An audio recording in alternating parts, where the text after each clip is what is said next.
বউ শাশুড়ির ঝামেলা ছিল, বউ শাশুড়ির ঝামেলা ছিল। এই ঝামেলার বিচার আমি প্রায় সময় এসে করতাম তাদের বউ শাশুড়ি, কিন্তু এমন মায়ের ভিডিওতে কিছু না, আসলে বউ শাশুড়ি মোড়া উঠে দিত, এই টান দিলে ঘুরে দিত। উনি ছিল বয়স্ক মানুষ, এইটুকু ছিল। এই বউ শাশুড়ির ঝগড়া ছিল। ঝামেলা কি নিয়ে হইতো সবসময়? এই ছোটোখাটো ব্যাপার, এই যে রান্না নিয়ে হইতো, পানি নিয়ে হইতো, গোসল নিয়ে হইতো। আর একটা পরিবারের মধ্যে বউ শাশুড়ির ঝামেলা যেটা নিয়ে হয়, এটি স্বাভাবিকভাবে অন্য 10টা পরিবারের দুটো হয়, দুটো আসলে কি বউ শাশুড়ি ঝগড়া। মোটামুটি বউ শাশুড়ি তাদের সাথে সম্পর্ক নষ্ট ছিল।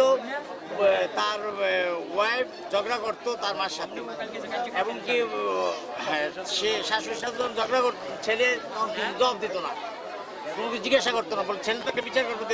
সেই জায়গায় সেও পক্ষ থাকতো, বউর পক্ষে থাকতো। আমরা তো এখন কিছু জানি না, এটা আমরা সুষ্ঠু বিচার চাই। যদি এখন সে করে থাকে সুষ্ঠু বিচার হবে, তার সুষ্ঠু বিচার কামনা করি। এটি বাকিটা আল্লাহর উপরে নির্ভর।